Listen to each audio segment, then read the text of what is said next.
The timestamp on my phone read 1:47 p.m. I pressed play. She walked up to my front door like she owned the place.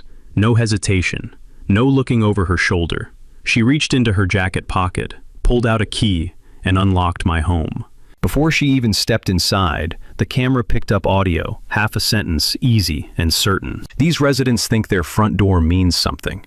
It doesn't. I was still standing in my driveway when I watched this. 3 motion alerts had come in 2 hours earlier while I was across town. My front door was behind me, open just an inch, just enough to tell me something was off. I'd locked it that morning. I always do. Old habit. 22 years of old habit. I watched her step inside. Clipboard in one hand, phone raised in the other, already recording.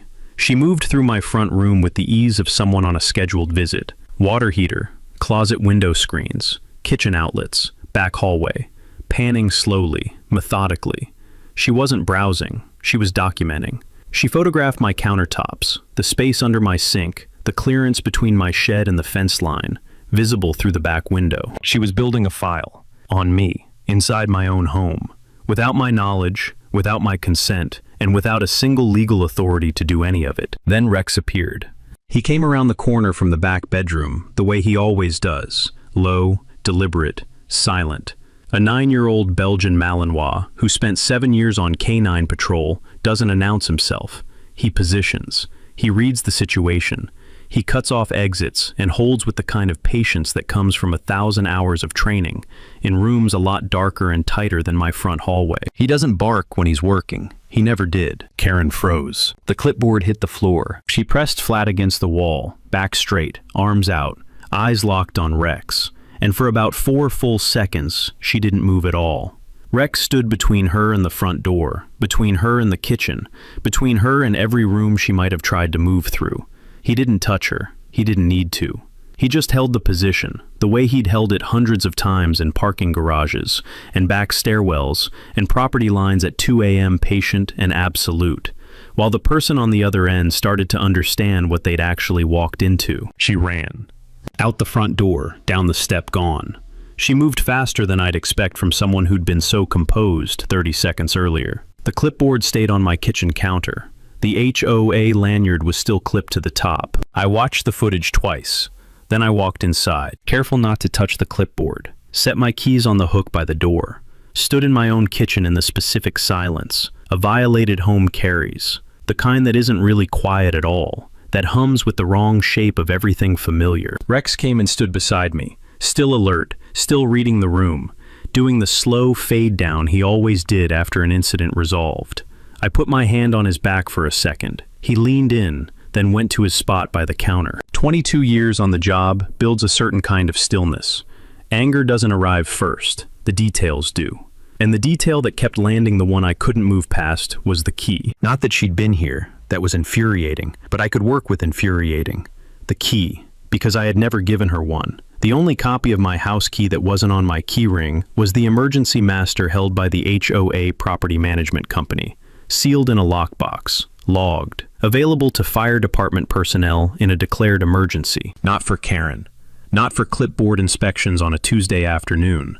Not for any version of HOA authority that had ever existed in any jurisdiction in this country. Someone had made an unauthorized copy of that key, had made it, had kept it, and had used it to walk into my house while I was gone. That wasn't a CC&R violation. That was a crime. I photographed the clipboard in place lanyard visible kitchen counter. Behind it, my camera app timestamp still in the corner of the frame. I went back through the footage and took screenshots, the same way I used to pull stills the night before.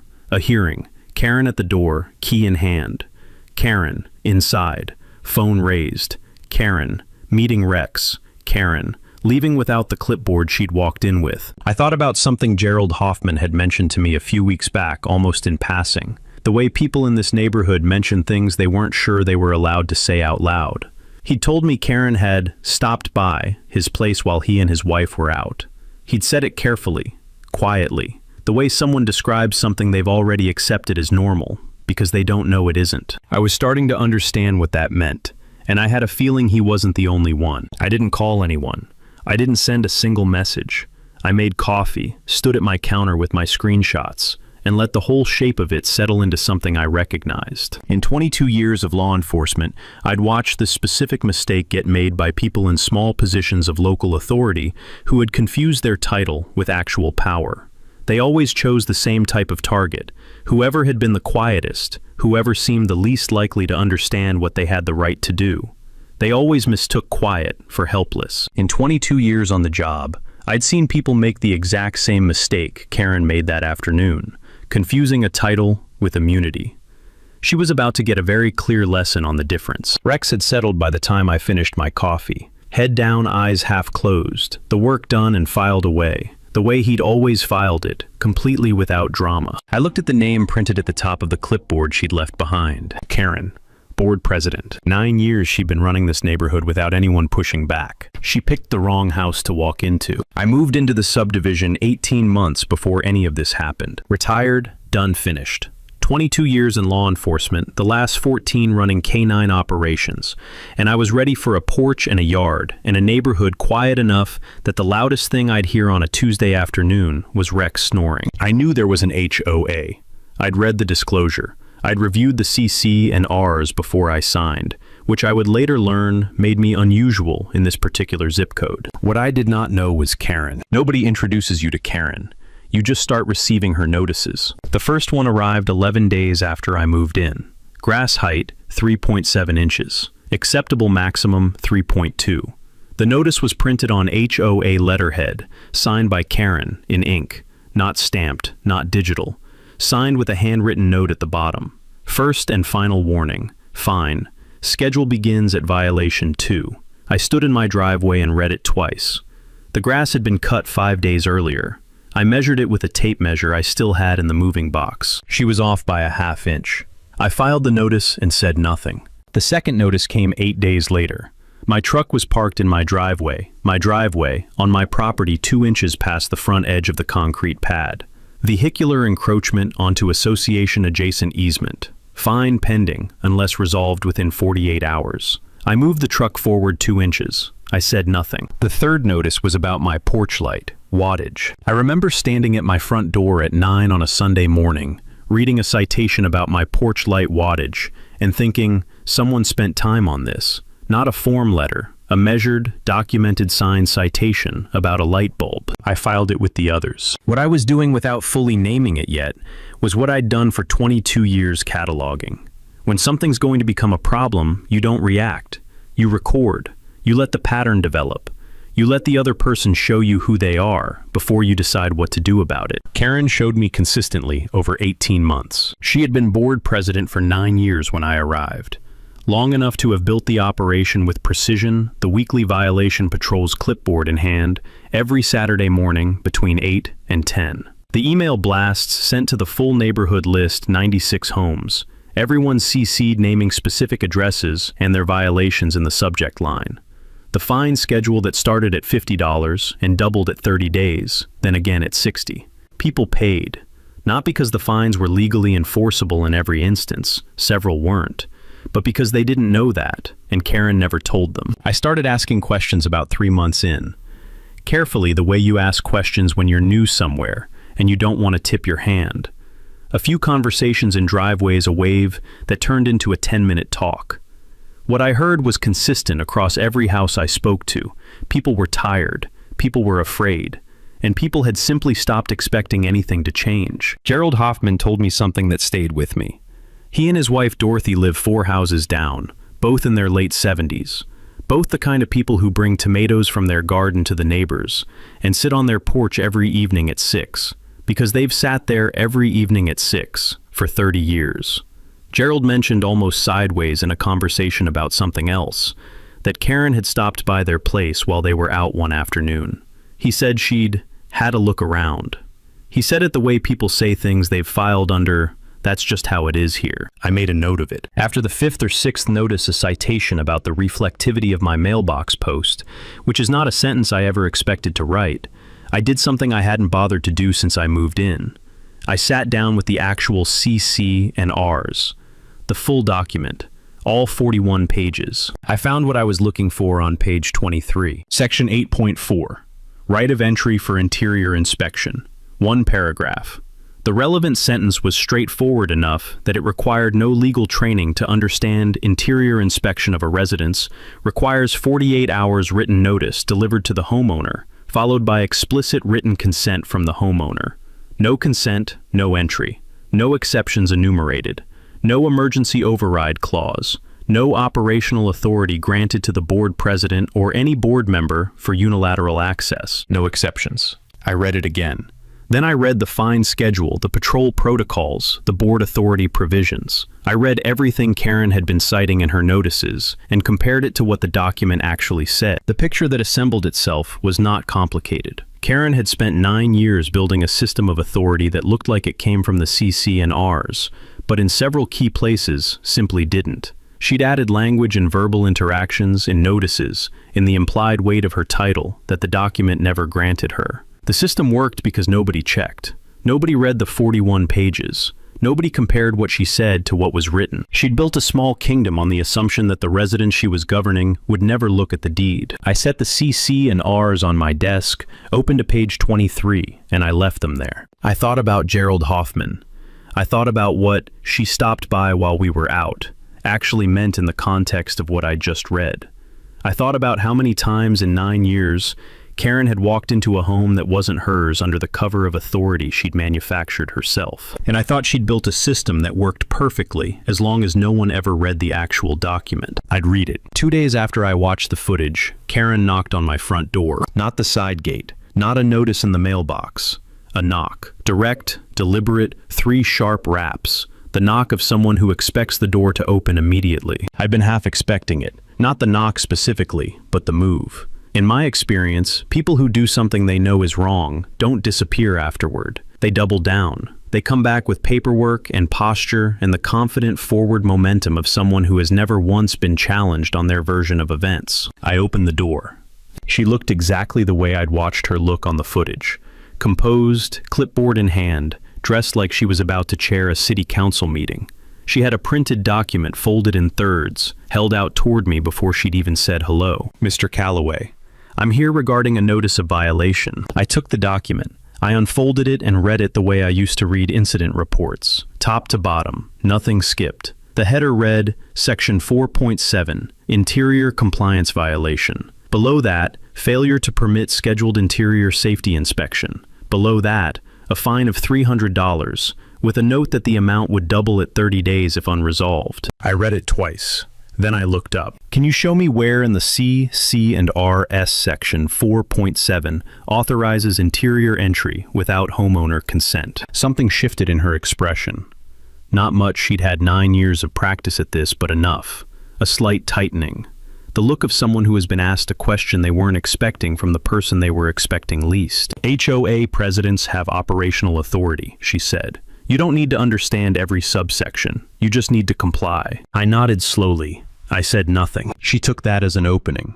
What I need from you is a confirmed date for the rescheduled inspection. The association requires access to verify interior compliance with fire code clearances and utility safety standards. It's routine. Every resident in this community cooperates. There it was. Every resident cooperates. Said the way you say something, when it's been true for so long, you've stopped thinking of it as a choice anyone could make differently. Rex had come to stand just behind me in the doorway. He wasn't blocking her. He was just there the way he was always just there, present, watching, cataloging the room the same way I was. Karen's eyes went to him. Stayed there for just a beat too long. Then she looked back at me and kept going, because that's what Karen did. She kept going. I want to make sure you understand the full picture here, she said. If you refuse to cooperate with scheduled inspections, I have the authority to file a lien against your property. We've done it before. It attaches to the deed, and it does not come off until the matter is resolved through the association's compliance process. People have lost their homes over HOA liens. I'm not threatening you, I'm informing you. She said it the way someone says something they've said 30 times before. Not aggressive, measured, clinical. The way you deliver a speech you've given so many times, it no longer requires thought. I noticed she hadn't mentioned the footage, hadn't mentioned the clipboard still sitting on my kitchen counter, hadn't mentioned Rex cornering her in my front hallway 2 days ago. She was treating this conversation as though the only thing that existed between us was a scheduling disagreement about an inspection she was claiming she hadn't yet conducted. I filed that. In my experience, when someone doesn't mention the thing, it means one of two things. They don't know you know, or they're betting you won't say it first. Either way, they've just handed you something. Because now everything they say on the record, this notice, this conversation, whatever comes next, exists in a context they've chosen to pretend isn't there. She was building a paper trail against herself, and she was doing it with the confidence of someone who had never once had anyone build one back. "I'd like everything in writing," I said. "The authority you're citing, the specific CC and R section, the inspection schedule, and the appeals process. All of it." She blinked. Just once, quickly. "I can have that sent over," she said. "Great. I'd also like the written documentation of when this inspection was scheduled and what notice was provided to me in advance." A pause. Short, but there. "That will be included." "Perfect." I folded the notice back into thirds and held it at my side. "I appreciate you coming by." She stayed on the step for another second, the half second of someone recalibrating, deciding whether there was another move to make here. Then she straightened, clicked the cap of her pen, and turned to go. She stopped at the bottom of the step. "Mr. Calloway?" She didn't turn around fully, just her head, just enough. "You'll regret not cooperating with this process. I want you to know that." "I'll make sure you have everything you need," I said. "In writing." She walked back down the driveway, back straight, clipboard under her arm, moving like a woman who had just won something. She hadn't read the statute yet. I closed the door, pulled my phone from my pocket, and stopped the recording app I'd started the moment her knock hit the door. Old habit. 22 years of old habit. Then I went to the kitchen counter, looked at her clipboard, still exactly where Rex had scared her into leaving it, and added today's interaction to the file I was assembling. I thought about something she'd said near the end. The part I hadn't pushed on, hadn't reacted to, but had made a note of. "I have a responsibility to this community that supersedes individual privacy preferences." Supersedes individual privacy preferences. I sat with that for a moment. Then I wrote it down word for word, exactly as she'd said it. Some things you want on the record precisely as they were delivered. 3 days after Karen left my doorstep, someone knocked again. Different knock this time, softer. 2 taps, almost apologetic, the kind of knock that already has a reason to leave before the door even opens. I found Gerald and Dorothy Hoffman on my front step. Gerald holding a small paper bag of tomatoes from his garden, the way people hold something when they need an excuse for being somewhere. Dorothy had her hands folded in front of her. They both looked like they'd talked themselves into this visit twice already, and almost turned back both times. I told them to come in. Gerald set the tomatoes on the counter, looked around my kitchen for a moment, then looked at me. "We heard you push back on one of our notices," he said. Not excited, not hopeful, just careful. The tone of someone testing the ground before putting weight on it. "I asked her to show me the CC and R section she was citing," I said. She couldn't. Dorothy looked at Gerald. Something passed between them that had probably been sitting between them for a long time. "She came into our house," Dorothy said. She said it quietly, looking at the kitchen table. And I had the feeling she hadn't said it out loud to many people. Maybe any people. I poured coffee. I sat down. I listened. What they described had started 14 months ago. Karen had knocked on their door on a Saturday morning with what she called a standard maintenance access consent form, new association requirement, all residents signing, entirely routine. Dorothy had read parts of it. Gerald had asked what it was for. Karen had said it was for periodic interior safety checks, required under updated community guidelines. She'd said the county required it. She'd said every other house on the street had already signed. Dorothy showed me the form. I read it in about 45 seconds.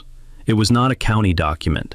It was not referenced anywhere in the CC and RS.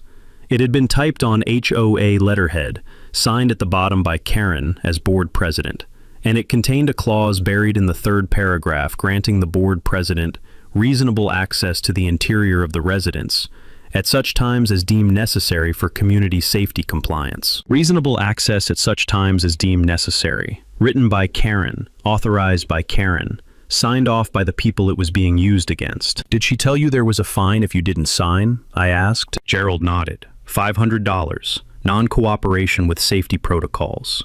There were no such protocols. I already knew that from page 23 of the CC and Rs. The form Dorothy was holding was a document Karen had manufactured and was using to extract consent from elderly residents who had no reason to believe it wasn't legitimate. I photographed both sides of the form and asked if I could keep a copy. Gerald said yes before I finished the sentence. Before they left, Dorothy mentioned something else. A couple 3 streets over, the Petersons had let Karen in twice over the past year. Similar story form, $500 threat compliance. They'd been too worried about the lien process to say no. I asked if they'd be willing to talk. Gerald said he thought they might be now. After the Hoffmans left, I sat with the form on the table and worked through what I actually knew. Karen had a key to my house that she had no right to possess. The question I'd been holding since the afternoon I watched the footage was how. The HOA Emergency Master Key Protocol was something I'd noted when I first read the CC and Rs. Each unit had a sealed emergency key held by the Association Management Company, logged and stored for fire department access, not for the board, not for Karen. The management company, a separate entity contracted by the HOA, maintained the lockbox. I called them that afternoon, not Karen the management company directly. I asked about the emergency key protocol for my unit specifically, whether any copies had been made or issued. The woman I spoke to went quiet for longer than I expected. Then she told me 8 months ago Karen had requested temporary access to the emergency key set to verify the inventory. It was logged. What was not logged, because it was not authorized, not requested, and not disclosed, was that a duplicate had been made before the key was returned. She knew because the key that came back had a slightly different cut mark on one edge. She'd noted it internally and flagged it to the property manager, but nothing formal had been filed. 8 months. Karen had been walking around for 8 months with an unauthorized copy of the emergency master key to my home, potentially to others. I asked her to send me the access log and the internal notation in writing. She said she would. She sent it that evening, 2 paragraphs, time-stamped, on company letterhead. Karen's name, the date, the key request, and the discrepancy notation. I added it to the folder. By that point, the folder had grown into something that felt familiar to me, the weight of a case that's assembling itself faster than the other side realizes. Camera footage, time-stamped and preserved. The Hoffman form, photographed and filed. The key duplication documentation in writing from the management company. Karen's Section 4.7 fine notice, her audio recorded lien threat, the CC and R right of entry clause, printed and annotated, all of it dated, all of it sourced, none of it speculative. I sat with it for a few minutes. Then I picked up my phone and called a real estate attorney I'd worked with years earlier on a property boundary case. I told her I had a trespass situation that had some layers to it. She told me to come in the following morning. I'd been building a defense since the day I watched that footage. Somewhere between the Hoffman's form and the key duplication report, I understood that wasn't quite right anymore. This wasn't defense material. This was a case. They arrived on the same morning, 1 week apart from Karen's doorstep visit. 2 documents, different envelopes, different letterheads, same kitchen table. I opened the HOA notice first. It was longer than the others, 3 paragraphs, formal language, Karen's signature at the bottom, in the same deliberate ink. The subject line read, "Dangerous animal, mandatory compliance notice." I read it once, set it down, and opened the second envelope. This one was from County Animal Control, a preliminary inquiry notice. A formal complaint had been filed by a resident alleging that a dog at my address had violently attacked her during what she described in the complaint as a routine HOA safety inspection, scheduled and conducted with full resident authorization. I read that sentence 3 times. Scheduled and conducted with full resident authorization. I set both documents side by side on the table. Rex was asleep on the kitchen floor to my left, chin on the tile, one ear twitching at something outside. He'd done what he always did after a high-attention event. Filed, it, released, it moved on. He was asleep within an hour of Karen leaving that afternoon, and had been exactly himself ever since. I read the HOA notice again more slowly this time. Karen was demanding that Rex be confined to a crate at all times when inside the residence, or removed from the property entirely within 14 days. A daily fine of $150 would begin immediately. Non-compliance would trigger lien proceedings. The notice cited community safety obligations and HOA liability exposure from dangerous animals on association-adjacent property. 14 days, $150 a day, a lien if I didn't comply. And underneath all of that, if the county animal control complaint moved forward and a dangerous dog determination was made, Rex would go to county evaluation. A finding of dangerous meant permanent removal. In the worst case, it meant euthanasia. I want to be precise about what I felt reading that, because it wasn't panic. It wasn't the uncontrolled outrage that Karen had probably been counting on. It was the cold, flat, focused anger of someone who has just watched another person make a catastrophic miscalculation and understood exactly what it means. Rex wasn't a pet who'd snapped at someone. Rex was a 9-year-old Belgian Malinois with a 7-year K9 service record, certified in patrol tracking and suspect apprehension. What he'd done when Karen walked into my home was not aggression. It was precisely what he'd been trained and certified and evaluated to do. Locate an unauthorized person in a controlled space, cut off movement, hold position without initiating contact, and wait. He'd done it in patrol situations hundreds of times. He'd been evaluated on it. He had paperwork on it. Karen had filed a complaint describing that behavior as an unprovoked, violent attack. I went to the second bedroom where I keep the filing cabinet. Rex's folder was in the second drawer. Certifications, training, records, evaluation scores, service history, retirement, documentation from the department, all of it. I pulled the folder and set it on the table next to Karen's 2 notices. Then I looked up the county animal control statute on dangerous dog determinations on my phone. The threshold was clear. A dangerous dog designation requires documented evidence of an unprovoked attack. Unprovoked. The statute defines provocation broadly. It includes entry into a residence without authorization. It includes trespass. Under the county code, a dog responding to an unauthorized intruder inside a private residence is, by definition, not acting without provocation. Karen's complaint failed on its face. I knew that before I finished the first paragraph of the statute, but the complaint was filed. That was the part I kept coming back to, sitting at the table with Rex's certification folder open in front of me. The complaint existed. It was on county record. And inside that complaint, in Karen's own words, submitted formally to a county agency, she had described her entry into my home as scheduled and conducted with full resident authorization. She had no idea I had footage of her using a key I never gave her. She had no idea Rex's entire behavioral response was on camera, time-stamped from 3 angles. She had no idea that what she'd just filed with the county was a formal written statement that directly contradicted every second of that recording. I called my attorney. She picked up on the second ring. I told her about the notices, both of them. She was quiet for a moment in the way that lawyers are quiet when they're not surprised, but they need a second to appreciate what they're looking at. Then she said she just perjured herself on a county form. That's what I thought. You have the footage. Time-stamped. Full interior. Audio. Another pause. Don't do anything yet. Don't respond to either notice. Don't contact Karen. Don't file anything with animal control until I've reviewed the footage and the complaint side by side. Her voice had the same quality mine gets when a situation shifts from complicated to navigable.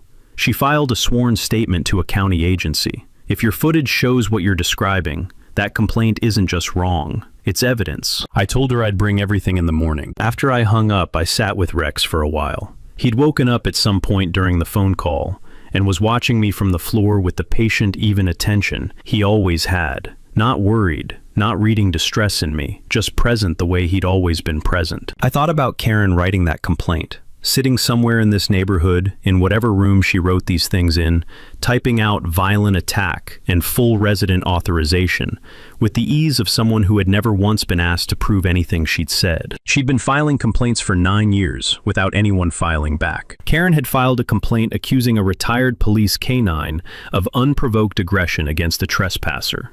I let her file it, because the moment she did, she handed me something I couldn't have manufactured on my own. The meeting was called for 7 on a Thursday evening. Community room at the end of the main street.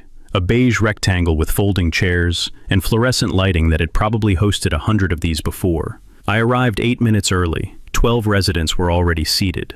By 7, the room had 30 people in it, which, from what Gerald told me afterward, was the largest turnout for an HOA meeting in 4 years. Karen had worked the room before I got there. I could see it in the geometry of who was sitting next to whom. 2 of the 4 board members were already leaning toward her end of the table before the meeting started, not in any obvious way, just in the way people lean when they've already been told which direction to face. The board chair, a man named Dennis, who wore a polo shirt with the HOA logo and had the look of someone who had never once enjoyed this job, shuffled papers and avoided eye contact with everyone. The 4th board member, a younger woman named Patrice, the only one who'd voted against Karen's initial canine removal demand, sat with her hands flat on the table and her jaw set. I found a seat in the 3rd row. Gerald and Dorothy Hoffman were 2 seats to my left. I had my laptop in my bag, my attorney's notes in my jacket pocket, and nothing in my expression. Karen called the meeting to order at 7:02. She was prepared, I'll give her that. She had printed exhibits in clear plastic sleeves, a 3-page prepared statement, and the kind of practiced authority that comes from running the same room for 9 years without serious resistance. She opened by framing the evening as a matter of community safety and board responsibility. She used the phrase, "our shared standards," 4 times in the first 5 minutes. Then she walked the room through the incident. She described the inspection scheduled routine authorized. She described arriving at my property to conduct what she characterized as a standard interior safety check. She described Rex, a large, aggressive animal that lunged at her without warning, causing her to fear for her physical safety.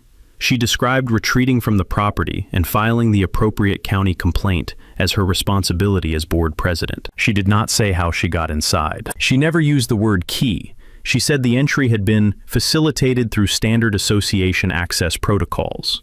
Standard association access protocols, delivered without hesitation, without a flicker, into a room full of people who had no reason to know what that phrase meant or didn't mean. I wrote it down. She presented her printed exhibits, the county complaint, the HOA dangerous animal notice, a printed copy of the association's animal policy, and a 1-page summary of what she called a pattern of non-cooperation from my address over the past 18 months. The notices, the refused inspection, the outstanding fine balance, all of it laid out in the organized professional format of someone who had been building this particular file for a while. Several people in the room shifted in their chairs, not toward me, away from the situation the way you shift when you see something uncomfortable happening to someone else and you're relieved it isn't you. The Hoffmans didn't shift. Dorothy was very still. Dennis opened the floor to board discussion. The 2 aligned members spoke briefly, both using Karen's language almost verbatim, community safety, and precedent for compliance, and then the vote was called before most of the residents had processed what was happening. 3-1. The canine removal demand was upheld. The county complaint would proceed without board interference. The fine schedule would continue, all of it official, all of it in the minutes, all of it delivered in the flat, procedural tone of a decision that had been made before anyone sat down. Patrice voted no and said nothing. Karen gathered her exhibits. She had the particular composure of someone who has just won a vote they prepared for, which in her case was indistinguishable from her resting composure, because she apparently prepared for everything. She didn't look at me. She didn't need to. From where she was standing, the evening was over. I raised my hand. Dennis looked up from his papers with the expression of a man who wanted very much for this meeting to be finished. The floor isn't open for resident comments at this time. I'm not offering a comment, I said. I'm requesting that the board allow me 2 minutes before this vote enters the official minutes. I have something relevant to the matter you just voted on. It will affect what goes on record. Silence. Dennis looked at Karen. Karen looked at me for the first time that evening, and something in her expression shifted just slightly. The same small tightening I'd seen on my doorstep 2 weeks earlier. This is irregular, she said. 2 minutes, I said, before it goes into the minutes. Dennis looked at Patrice. Patrice gave him nothing, just waited. He looked back at me, then at the room, 30 residents who had just watched a vote happen in 45 seconds, and made the decision that people make when they're more afraid of being wrong in public than of being inconvenienced. 2 minutes, he said. I reached into my bag and set my laptop on the table. I looked at the room, the board, the residents, the Hoffmans in the 3rd row, Karen standing at the side with her exhibits pressed to her chest, and I said, before this vote enters the official minutes, I'd like everyone to see exactly what happened during the inspection Karen has described tonight. All of it, starting with how she got inside. I opened the laptop. The room went quiet, in a way that rooms only go quiet when everyone suddenly realizes they might have been wrong. I turned the laptop to face the room. The footage was already queued. Timestamp in the corner, 1:47 p.m. 14 days earlier. My front door, exterior angle, high definition. I pressed play and said nothing. The room watched Karen walk up to my front door. They watched her reach into her jacket pocket without breaking stride.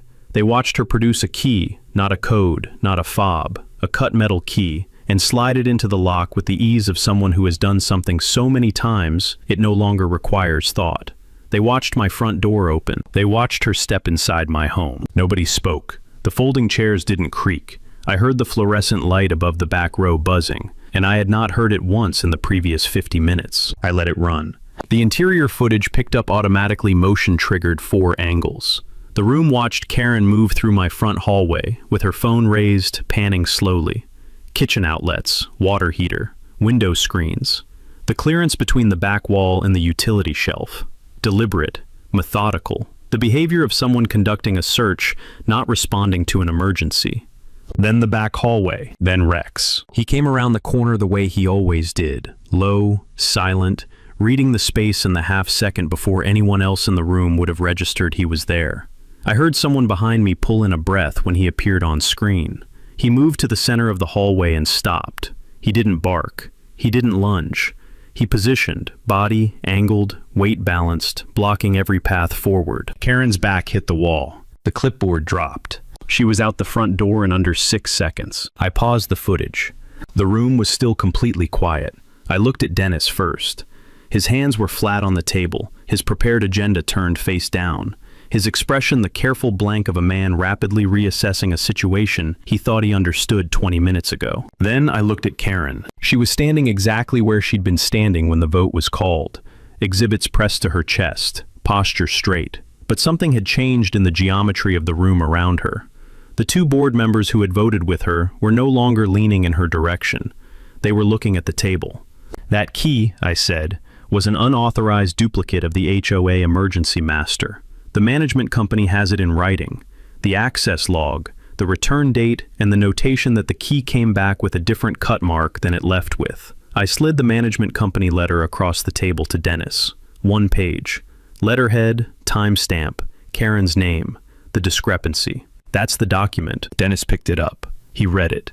He set it back down without looking at Karen. I turned to the room. The CC&R's the document this association runs on, section 8.41 paragraph. Requires 48 hours written notice and explicit written consent from the homeowner before any interior entry. I never received notice. I never gave consent. I held up my annotated copy open to page 23. That's the rule she cited her authority from. It says the opposite of what she's been doing. Karen's voice came from the side of the room, controlled but not quite as controlled as it had been. The board has operational authority to... The document doesn't, I said, quietly, without turning to face her. The document is what I just showed the room. Patrice spoke for the first time all evening. She didn't raise her voice. She looked directly at Karen and said, "How did you get a key to his house?" The silence that followed that question was a different kind of silence than the one after the footage. That one had been shock. This one was the silence of a room watching someone realize there is no answer that helps them. Karen said the association has access protocols. That's not what I asked, Patrice said. I gave the room a moment.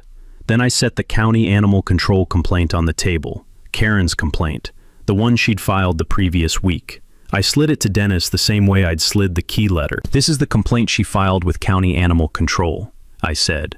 In her own words, under her own signature, she describes the entry as, I found the line and read it aloud. A routine HOA safety inspection scheduled and conducted with full resident authorization. I looked up. The footage you just watched is the entry she's describing as scheduled and authorized. Those are 2 different things. She filed that with a county agency. One of the board members who had voted with Karen, the one on the left, who had used her language verbatim 40 minutes ago, pushed his chair back an inch from the table. Not dramatically. Just an inch. Gerald Hoffman stood up from the 3rd row. He introduced himself to the room. His name, his address, 4 houses down, 30 years in the neighborhood. And then he reached into his jacket and held up the consent form, the one Karen had presented to him and Dorothy as a standard county requirement. She brought this to our door 14 months ago, he said. She told us every house on the street had signed it.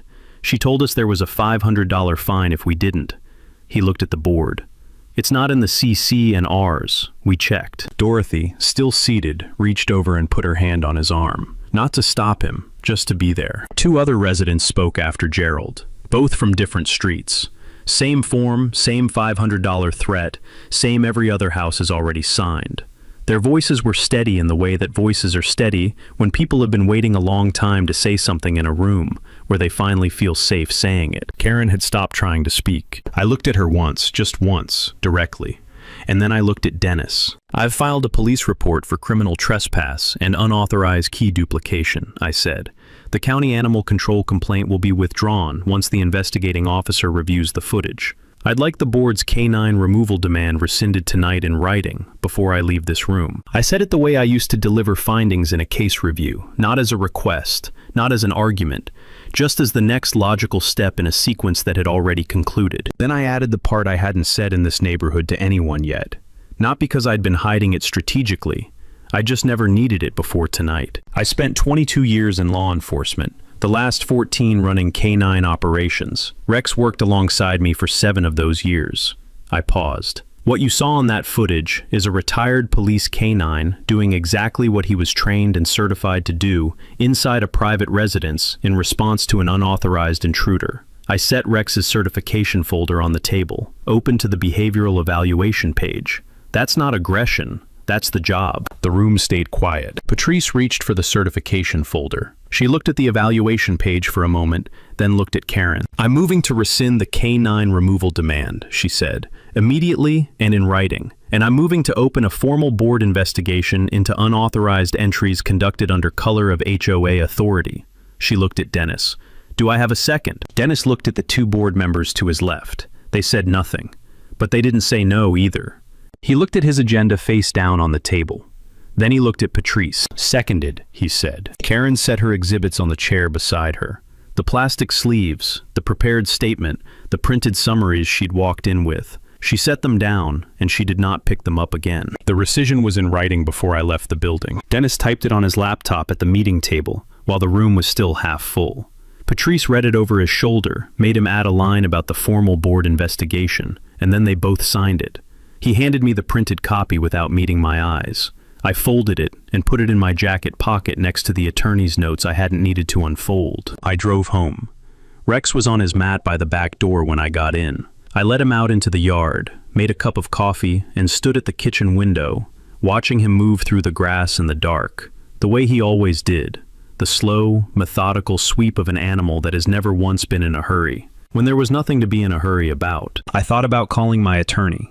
I decided it could wait until morning. The criminal trespass report I'd filed 2 days earlier moved forward without any additional action from me. My attorney handled the contact with the detective assigned to the case. The charge, criminal trespass in the first-degree unauthorized entry of a private residence, was formally filed against Karen 6 days after the meeting. A separate charge for unauthorized duplication of a controlled key followed the week after. I didn't go to the station. I didn't sit in a courtroom. I sent documents and answered questions by email and let the process do what processes do when you've given them something real to work with. The county animal control complaint was withdrawn 8 days after the meeting. The investigating officer reviewed the footage, reviewed Rex's certification file, and closed the complaint with a written finding: animal behavior consistent with trained canine apprehension response. No dangerous dog designation warranted. Complaint dismissed. My attorney framed that one. I'm not embarrassed to admit it. Every fine Karen had levied against my address, the grass citation, the truck citation, the porch light citation, the Section 4.7 interior compliance notice, the dangerous animal daily fees, was voided by the board in a written resolution passed at the next regular meeting. The total came to just over $2,000 that I had never paid and never intended to. Still, there was something satisfying about watching the number go to zero on paper. The HOA's insurance carrier opened their own inquiry into Karen's conduct as a board agent. I was told by my attorney not to discuss the specifics publicly, and I won't. What I'll say is that the Hoffmans were contacted by the association's legal counsel, and that the consent form Karen had used to extract access to their home was identified as the basis for a separate civil claim. Gerald called me when he heard. He didn't say much. Just, Dorothy cried a little, good tears. Karen resigned from the board before the investigation concluded. She didn't make an announcement. The resignation letter, 2 paragraphs, was read into the minutes at the following meeting by Dennis, who read it the way you read something you're relieved to be reading. The vote to formally remove her, which Patrice had prepared as a backup motion, became unnecessary.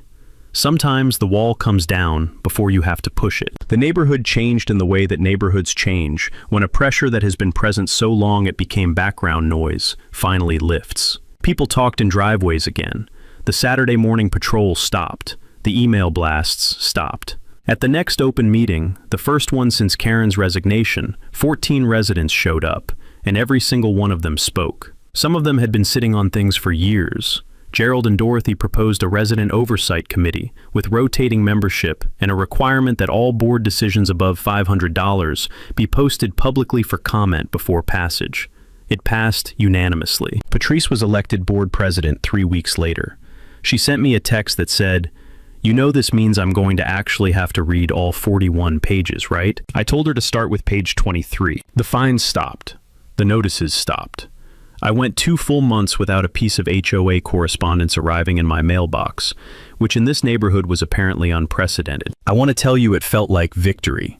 It felt more like correction, like a thing that had been tilted for a long time, had been set back to level, and what you notice after isn't the drama of the moment it straightened. It's the quiet of the morning after, when everything just sits the way it's supposed to sit. About 3 weeks after the meeting, I was sitting on my porch with coffee at 7 in the morning. Rex was in the yard doing his slow sweep through the grass, chin down, following something I couldn't see or smell. The neighborhood was doing what it does at 7 on a weekday. Garage doors, car engines, someone's sprinkler 2 streets over clicking through its cycle. I looked up at the small camera mounted above my front door. Same camera Karen hadn't known was there. Same camera that had recorded her sliding a key she had no right to possess into a lock that was mine, stepping into a home that was mine, moving through rooms she had no authority to enter. The same camera whose footage had sat on my phone for 2 weeks like a held breath, waiting for the right room to play it in. I thought about what she'd said that afternoon, the audio the camera caught before she stepped inside. Easy certain, speaking to herself or to whoever was on the other end of that call. These residents think their front door means something. It doesn't. I looked at my front door, then back at the camera. Some doors, it turns out, mean exactly what they're supposed to mean. Rex finished his sweep and came back to the porch. He settled at my feet, chin on his paws, eyes half closed in the early sun. The neighborhood was quiet. My phone hadn't buzzed with a violation notice in 23 days. I picked up my coffee and left it at that.